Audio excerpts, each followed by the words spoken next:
आप यकीन मानना, आपका विश्वास अगर सच्चा है तो ईश्वर आपको कभी गिरने नहीं देंगे। बस अपना विश्वास मजबूत रखना अपने ईश्वर पर, फिर आपको किसी भी बात की चिंता करने की कोई आवश्यकता ही नहीं है। मैं हमेशा से विश्वास की ही बात करती हूँ और आप इस प्रसंग को सुनिए जो मैं अभी आपको सुनाने जा रही हूँ। इस प्रसंग को सुनकर आप ये समझ पाएंगे कि विश्वास क्या होता है। हरे कृष्ण दोस्तों, ऋषिकेश में एक संत रहते थे। जन्म से ही नेत्रहीन थे, दिखाई नहीं देता था, लेकिन भगवान के सच्चे भक्त थे। ईश्वर पर पूरा विश्वास रखते थे। बहुत सारे शिष्य थे उनके। उनका रोज का एक ही नियम था, सारी दिनचर्या पूरी करने के बाद ऊपर पहाड़ों में घूमने जाते थे। दिखाई नहीं देता था, लेकिन घूमने जाते थे और अकेले ही जाते थे और घूम फिर कर ऊपर से वापस लौट आते थे। तो एक शिष्य से रहा नहीं गया और शिष्य ने पूछा कि गुरुजी एक बात बताइए, आपको बचपन से ही दिखाई नहीं देता है, आप इन पहाड़ों में चले जाते हो, घूम फिर कर आ भी जाते हो, आपको कभी डर नहीं लगता, भय नहीं लगता कि आप कभी किसी खाई में गिर जाओगे? ऊंचे ऊंचे पहाड़ हैं, खाई भी है, आप कभी भयभीत नहीं होते? मैं इतने समय से देख रहा हूँ, आप जाते हो और वापस आते हो। मुझे रोज़ डर लगा रहता है कि गुरुजी को कुछ हो न जाए, क्योंकि आप किसी को भी साथ लेकर नहीं जाना चाहते हो, अकेले ही जाना चाहते हो। तो गुरुजी ने कहा, ये प्रकृति है, मैं इसे बहुत प्यार करता हूँ, कुछ समय अपने साथ बिताता हूँ, इसलिए किसी को साथ लेकर नहीं जाता। लेकिन कल शाम को तुम मेरे साथ चलना। अगले दिन शाम को गुरुजी के साथ शिष्य भी गया। गुरुजी काफ़ी ऊंचाई पर चले गए, शिष्य भी साथ साथ चल रहा था।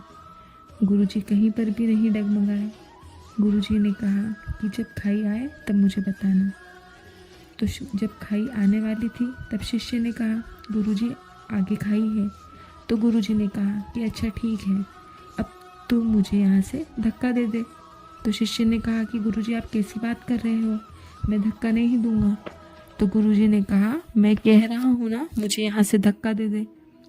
तो शिष्य ने कहा कि नहीं गुरुजी, मैं धक्का नहीं दूंगा। तो गुरुजी ने कहा कि ये मेरा आदेश है, तो मुझे यहाँ से धक्का दे दे। तो शिष्य ने कहा कि चाहे मुझे नरक ही जाना पड़े, पर मैं आपको धक्का नहीं दूंगा, कुछ भी हो जाए मैं आपको धक्का नहीं दूंगा। मैं आपके आदेश की अवहेलना कर सकता हूँ, लेकिन मैं आपको धक्का नहीं दे सकता। गुरुजी मुस्कुराए और बोले, जब तू साधारण इंसान होकर मुझे धक्का नहीं दे पा रहा है, तुझे नरक की भी चिंता नहीं है, तू किसी चीज़ से डर भी नहीं रहा है, तू ये भी कह रहा है चाहे कुछ भी हो जाए लेकिन मैं आपको धक्का नहीं दूंगा, तू सोच कर देख, वो जो मेरा मालिक है वो मुझे इतना प्यार करता है, उन्होंने सारी सृष्टि बनाई है, वो दुनिया को गिरने से बचाते हैं, किसी को गिराते नहीं हैं, वो गिरे हुए को उठाते हैं, इसलिए वो ईश्वर है। वो सबको उबारते हैं, वो सबको परेशानी से बाहर निकालते हैं, किसी को दुख देते नहीं हैं। तुम्हारे कर्म अच्छे होने चाहिए, तुम्हारा विश्वास प्रगाढ़ होना चाहिए। तो मुझे अपने कर्मों पर पूरा भरोसा है। मैंने आज तक कभी कुछ गलत नहीं किया है, नहीं कभी कुछ गलत करता हूँ, इसलिए मुझे अपने ऊपर विश्वास है, पूरा विश्वास है कि मेरे ईश्वर मेरे साथ चलते हैं, मुझसे 2 कदम आगे चलते हैं, तो मैं गिर कैसे सकता हूँ, कैसे डगमगा सकता हूँ। तो शिष्य ने गुरुजी को प्रणाम किया और उनके चरणों में गिर गया। कहा, गुरुजी ये आज तक की सबसे बड़ी शिक्षा थी, आज के बाद कभी शिष्य का विश्वास कमज़ोर नहीं होगा। ये सच है कि ईश्वर किसी को भी गिरने नहीं देते, किसी को भी तकलीफ़ में रहने नहीं देते, चाहे कितना भी दुख हो, कितनी भी परेशानी हो।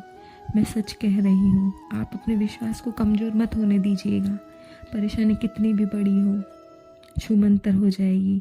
वो समय जो आपके प्रारब्ध का है, जो आपको दुख काटने हैं, उन दुखों का समय भी आसान हो जाएगा, क्योंकि ईश्वर उसमें भी आपका साथ देंगे। वो बहुत दयालु है, वो किसी को गिरने नहीं देते, वो सबको उबारना चाहते हैं, लेकिन आपका विश्वास प्रगाढ़ होना चाहिए। इसलिए हमेशा कहती हूँ, अपने विश्वास को मजबूत रखिए और अपना ख्याल रखिए। हरे कृष्ण।